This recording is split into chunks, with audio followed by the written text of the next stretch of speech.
Hello everyone, welcome back to my channel. I'm Bill. We're in the Starfinder core rulebook today.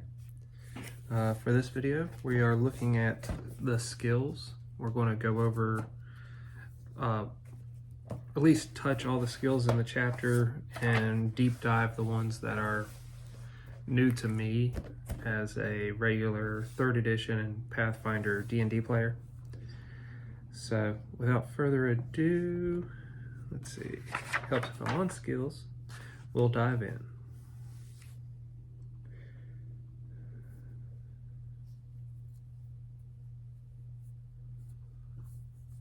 They have the same take 10, take 20 rules as any D20 game. When you're not in immediate danger or distracted, the game master might allow you to take 10 on the skill check. When you take 10, you don't need to roll the D20, you just take a 10 and add it to your total skill bonus. You can take 20 when you have no adverse effect upon failure and all the time in the world to do it. You can aid another when performing skill checks, which you have to, when you're aiding them, you have to make a skill check DC's 10, and the person that you're aiding would gain a +2 to their skill D20 roll.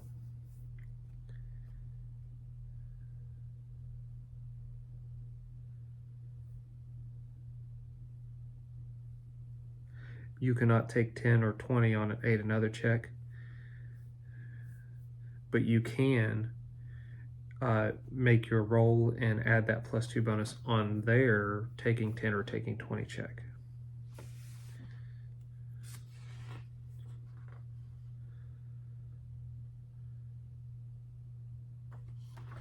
There's goes over what's appropriate for identifying creatures as far as what skills: life science, mysticism, engineering.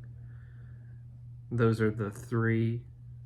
And then the creature type: aberration, animal, construct, magical, construct, technological, dragon, fae, humanoid, magical beast, monsters, humanoid, ooze, outsider, plant, undead, vermin.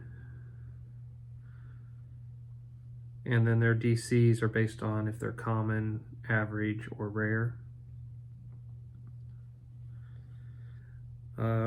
Gives you rules on recalling knowledge. Really easy questions, DC 5, average questions 15, very difficult questions 20 to 30.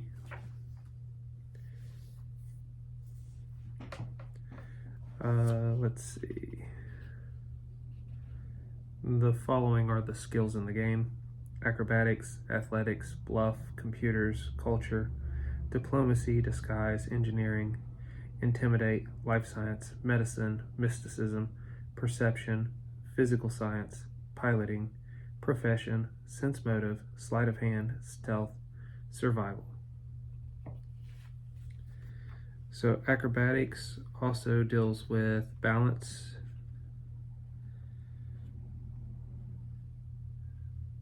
has all the rules for that on a table.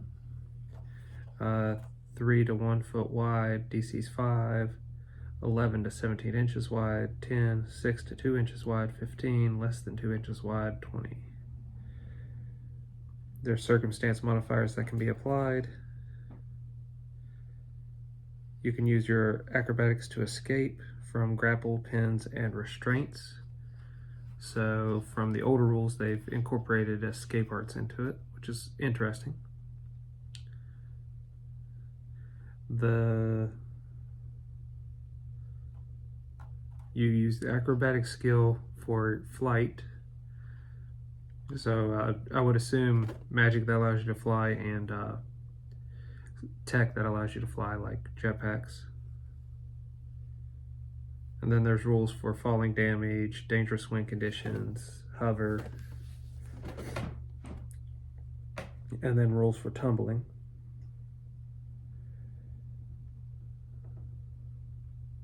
Athletics handles your climb, and it gives all the variations in it for climbing different types of surfaces, different type of conditions. It's also your jump ability, which is different than how Pathfinder had it set up. Jump was part of acrobatics. And then swim is part of athletics. Bluff, you can use it for diversion, you can feint in combat, you can use it just to lie, and you can use it to pass secret messages. The computer skill, you can use it to access unsecured systems, craft computer, create or detect forgery, destroy or repair system or module, detect fake shell, disable or manipulate module, gain root access, and hack a system. Culture applies to decipher writing and recall knowledge that is cultural based. And it gives you DCs for deciphering the writing. A simple message is 20, a standard text is 25, and intricate, exotic, or very old writing is 30. Then there's the diplomacy skill. You use it to change the attitude of someone you're talking with or to gather some information. And there's accurate descriptions and modifiers for both listed there. You got the disguise, allows you to change appearance. Engineering allows you to arm explosives, assess stability, which includes determining structural weak points. There's circumstance modifiers for that. There's craft tech item, disable device.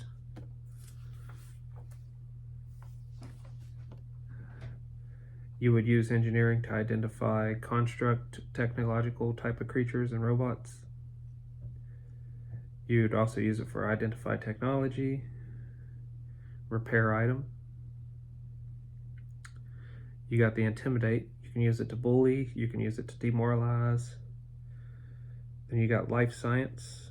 You can use that to craft drug, poison, or medical. You can use it to craft food or drink. You can use it to identify creatures, aberrations, animals, humanoids, monsters, humanoids, oozes, plants, creatures, and vermin. And you can use it to recall knowledge. Medicine, you use for first aid, long-term care, long-term stability, treat deadly wounds, treat disease, treat drugs or poison.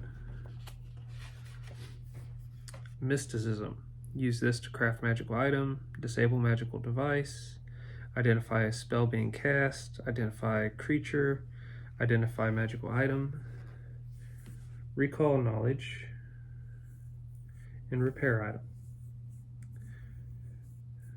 Perception is all your hearing, taste, touch, sight, and smell. This helps you notice danger, pick out fine details, and search for hidden objects or creatures. So the first one's notice, which is your surroundings. You can pierce disguise, so you use that against somebody else's disguise. You can use it to search around for hidden things and traps. Physical science. Use this to craft drugs, poison, or medical. You can also use it for recall knowledge.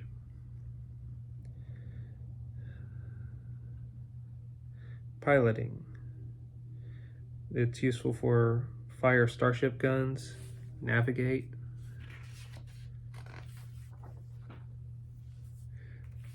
Piloting a starship and piloting a vehicle. Profession, which are usually all individually taken in all the D20 games I've ever played, allows you to make a profession check to earn a living, and you can recall knowledge related to your profession.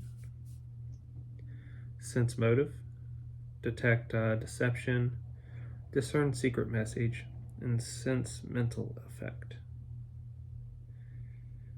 There's sleight of hand, allows you to entertain, like juggling and whatnot, or the old having them pick a card, putting it back in the deck, and having the card for them.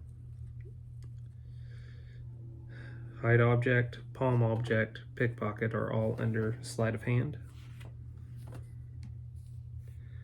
There is stealth, allows you to hide.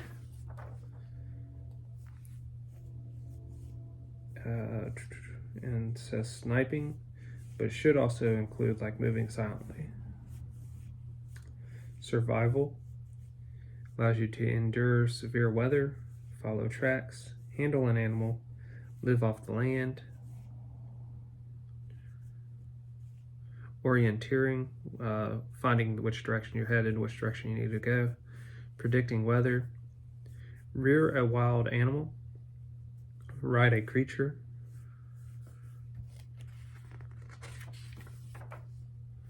So the skills in Starfinder, now that I've read an overview of them, taking one of them for whatever your class allows you to select from, gives you access to a lot of skills in other D20 games just by having one skill based on the amount of stuff you can do just with those skills. A lot of them you can do 3 to 5 things with those skills, so the usefulness of those skills are a little bit elevated compared to the other games. But they all have their drawbacks. You only have so many skill points every level, and some skills aren't class skills, so you have that to play around with. But I like the setup, and it gives me a better idea how the skills are used in the game. Well, until we all game again, guys.